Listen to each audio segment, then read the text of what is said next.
বন্ধুরা, মনের মানুষ চ্যানেলের পক্ষ থেকে আমি মাফি।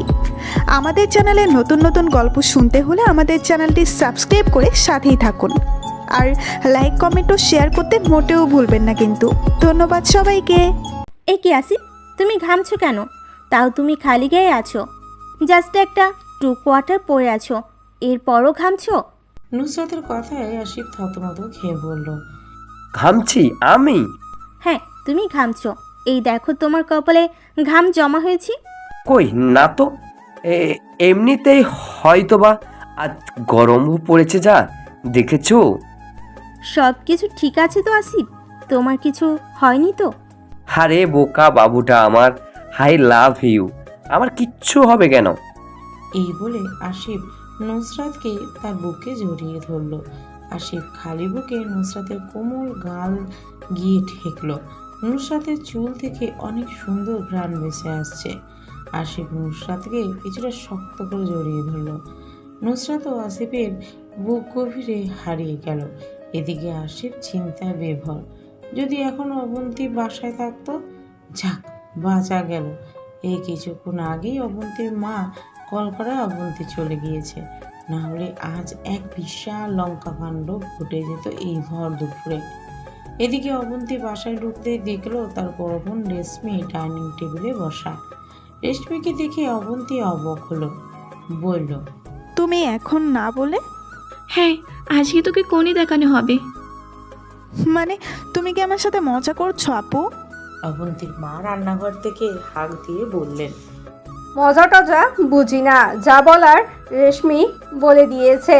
সন্ধ্যার আগেই পাত্রপক্ষ তোকে দেখতে আসবে, তুই তাড়াতাড়ি রেডি হয়ে নে। আর শোন, তোর ড্রেসিং টেবিলের উপর হলুদ বাটা রাখা আছে, হাতে মেখে নিস, মুখে নিস না কিন্তু। অবন্তীর মেজাজ ভড়কে গেল। টেবিলের উপর একটা প্লাস্টিকের বোতল রাখা ছিল। অবন্তী সেই বোতলটা ছুঁড়ে ফেলে চিৎকার করে বলল, তোমার আমাকে কি পেয়েছো? হুট করে কোণে দেখানোর কথা বললে আর আমি রাজি হয়ে যাব? রেশমি অবন্তীকে বলল, আশ্চর্য, তোর বয়স কম হয়েছে অবন্তী, হিসাব করে দেখ। কাগজে কলমে হিসাব করলেও তো তোর বয়স 21 পার হলো। এখন এই কাগজ কলমের হিসাব ছাড়লে কত হবে? কত হবে? 22, 23, 24? তোমার সমস্যা?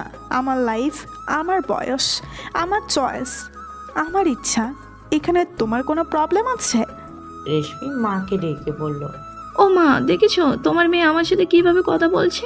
দেখছো, কোনো আদব লেহাজের পালাই নেই, হুট করে যা মুখে আসছে তাই বলে চলছে আমাকে। আই আপু, এখনও তোমাকে যথেষ্ট সম্মান দিচ্ছি, তুমি আমার বয়সের উপরে আঙুল তুললে কেন? আর তুমি কি আমাকে খাওয়াচ্ছ, পড়াচ্ছ কিংবা পড়াচ্ছ? রেশমি অবন্তীর কথায় নিশ্চুপে দাঁড়িয়ে রইল। অবন্তী আবার যোগ করলো, তুমি আমার কোনো কিছুই করছো না, তাহলে আমার লাইফ নিয়ে তোমার এত টেনশন কেন আপু? আমি যে এখানে খাচ্ছি তাতে তো আমার মা বাবার টাকা খরচ হচ্ছে, তোমার জামাই বা শ্বশুরবাড়ির একটাও তো আমার উপর ইনভেস্ট করতে হচ্ছে না, তাহলে কেন আমার উপরেই লেগে গেলে তুমি? আমার বাবা মায়ের তো কোনো সমস্যা হচ্ছে না। কে বললো আমাদের সমস্যা হচ্ছে না? মেয়ে বড় হওয়ার পর মেয়েকে আর কত বাপ হিসাবে আমি ঘরে রাখা খাওয়াবো বলো? মেয়েকে বিয়ে দেওয়া কি আমার দায়িত্বের মধ্যে পড়ে না? কথাগুলো ড্রয়িং রুম থেকে উঠে এসে ড্রয়িং রুমের সামনে দাঁড়িয়ে থাকা অবন্তীকে বললেন অবন্তীর বাবা। অবন্তীর বাবার একসাথে অবন্তীর মাও যোগ দিলেন। হ্যাঁ, মেয়ের বিয়ের বয়স হয়েছে, এই বয়সে মেয়ের বিয়ে দিয়ে মা বাপ মেয়ের দায়মুক্ত হতে চায়। আমাকে সেই দায়মুক্ত হতে দে অবন্তী, এখানে জেদ চেপে বসিস না। রেশমি বলল, তাছাড়া আমার দেবত্ব তোকে জাস্ট দেখতে আসবে, এমন তো নয় যে আজকেই বিয়ে হয়ে যাচ্ছে। হোয়াট? তোমার দেবর মানে কি? ওই যে আমার চাচা শ্বশুরের ঘরের দেবর, ইশতিয়াক নাম, সে আমেরিকা থেকে এসেছে গত সপ্তাহে, কোণে করছে। সুন্দরী কোণে হলে বিয়ে করে নেবে, আর সে আমেরিকায় সিটিজেন। দেশে নিজের বাসা বাড়ি সব আছে, যদি তোকে চয়েস হয় তাহলে আজীবন সুখে কাটাবে রে অবন্তী। মানেটা কি? তোমরা আমার সাথে কি করতে চাইছো এখন? পেছন থেকে অবন্তীর মা এসে একটা থাপ্পড় দিলেন অবন্তীর গায়ে। অবন্তী পিছনে ফিরে তাকালো। তুমি আমাকে থাপ্পড় মারলে কেন? হ্যাঁ মারলাম, 1000 বার মারবো। তোর মতন মেয়ে আমি পেটে ধরেছি, সেটা আমার ভুল ছিল। টেবিলের উপর একটা ফল কাটা ছুরি ছিল। অবন্তী সেটা ডান হাত দিয়ে নিজের বাঁ হাতে হেঁচকা করে টান মারলো একটা। মুহূর্তেই ঘটে গেল অঘটন। টপা টপ রক্ত ঝরতে লাগলো অবন্তীর হাত থেকে। ফ্লোরে রক্তে লাল হয়ে গেল কিছুক্ষণের মধ্যে। রেশমি রক্ত দেখে চিৎকার করে উঠল।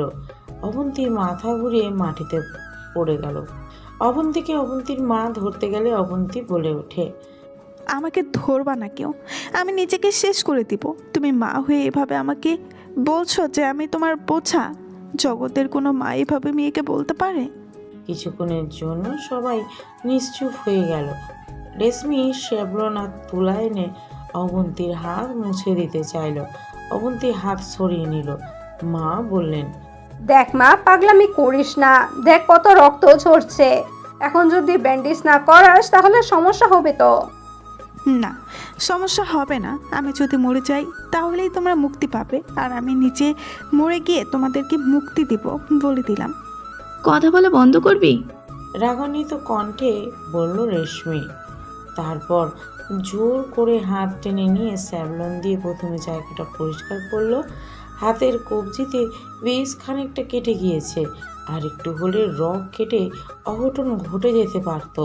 অবন্তীর চোখ থেকে অনবরত কান্না ঝরছে। অবন্তী বলতেও পারছে না যে সে আসিফকে ভালোবাসে, আর আসিফকে ছাড়া সে বাঁচতে পারবে না। মা রেশমিকে বললেন, রেশমি, তাদেরকে আজকে আসতে না করে দে। কিন্তু এ অবস্থায় কি কোণে দেখানো সম্ভব? অবন্তী কি আমাদের সেই অবস্থায় রেখেছে? তোর শ্বশুরবাড়ির লোকজন এসে দেখুক, মেয়ে মরতে চায়, মেয়ের হাতে ব্যান্ডেজ লাগানো। তাহলে তাদের না করে দেই মা। বলল রেশমি। হ্যাঁ, আজকের জন্য না করে দে। আজকের জন্য না মানে কি মা? তুমি কি কালকে আবার আপুর দেবরের বাসায় ডাকবে আমাকে কোণে দেখানোর জন্য? কথা বলিস না তুই, যা রুমে যা। আর শোন, বিয়ে তোকে করতেই হবে। মেয়ে হয়ে জন্মেছিস যখন, তখন তোর জীবনে বিয়ে করাটা আরেকটু সত্য। মেয়ের বাবা মা জানে মেয়ে পালন কিভাবে, কীরকম যন্ত্রণার। তার উপরে যার ঘরে তোর মতো মেয়ে আছে, সে জানে যন্ত্রণার গভীরতা কতটুকু।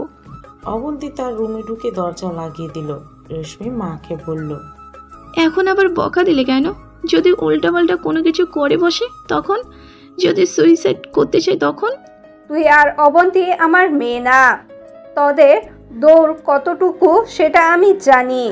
আর অবন্তী সুসাইড করার মতন মেয়ে না। তবুও না, কোনো তবুও না। তুই তোর দেবরকে কল দিয়ে বল যে আজকে না আসতে, আগামীকাল সন্ধ্যার সময় যেন তারা চলে আসেন। আর অবন্তীকে এই ব্যাপারে আগে কোনো কিছু জানানো চলবে না। আচ্ছা, আমি বলছি। এদিকে একা ফ্ল্যাটের নুসরাত আসিফ একসাথে আছে, একজন আরেকজনের সাথে সময় কাটাচ্ছে।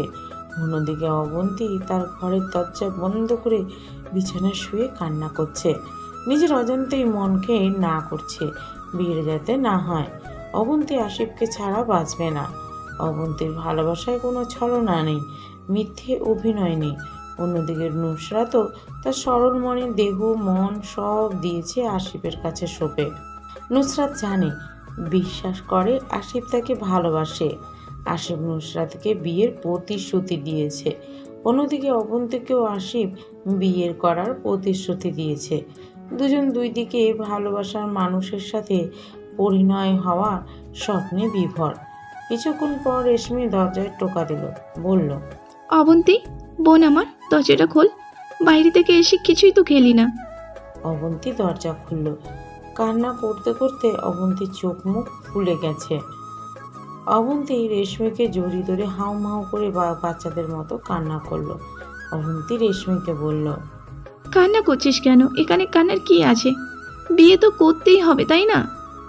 অবন্তী কিছুক্ষণ নিশ্চুপ থাকলো। অবন্তীর নিশ্চুপতা দেখে রেশমি আবার জিজ্ঞেস করলো, তুই কি কাউকে ভালোবাসিস? রেশমির মুখে এই প্রশ্নটা শোনার জন্য অবন্তী নিজেও প্রস্তুত ছিল না। কিছুটা ভরকে গেল কথাটা শুনে। আচমকা এই প্রশ্নটা শুনে কি জবাব দিবে খুঁজে পেল না অবন্তী। একবার চিন্তা করলো রেশমিকে বলে দেবে যে তার সাথে আসিফের রিলেশন চলছে। আবার চিন্তা করলো আসিফ রাজি হবে তো। কয়েকদিন আগেই আসিফকে বিয়ের ব্যাপারে বলছিল অবন্তী। আসিফের এক কথা, মাত্র ভার্সিটির 3rd ইয়ারে পড়ছি এখন, এই সময় বিয়ে করা সম্ভব না আমার পক্ষে। তাছাড়া অবন্তীর বিয়ের কথা চলছে বাসায়, এই কথাটাও আসিফ জানে না। বেশ কিছু ভাবতে না ভাবতেই রেশমি আবার জিজ্ঞেস করলো, কি রে, চুপ করে আছিস কেন? কিছু বলবি না? না, আমার কোনো রিলেশন নাই। ও আচ্ছা, আয় এখন কিছু খেয়ে নিবি। না, খাবো না। খাবারের উপর অভিমান করতে নেই, আর বিয়ের কথাটায় তোর কোনো আপত্তি থাকারও কারণ দেখছি না। আয় খেয়ে নিবি। রেশমি চলে গেল। অবন্তী রুমের দরজা লাগিয়ে দিল। আসিফকে কল দিল। মোবাইলের রিংটোন বাজলো, বেজে বন্ধ হয়ে গেল। আসিফ কল ধরলো না। অবন্তী আবার কল দিল। এভাবে 3বার কল দেওয়ার পরও আসিফ কল উঠালো না। 4 নাম্বারে কল দেওয়ার পর আসিফের মোবাইল সুইচ অফ দেখালো।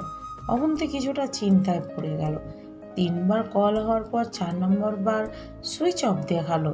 এদিকে আসিফ আর নুসরাত এখনো বাসায় আছে।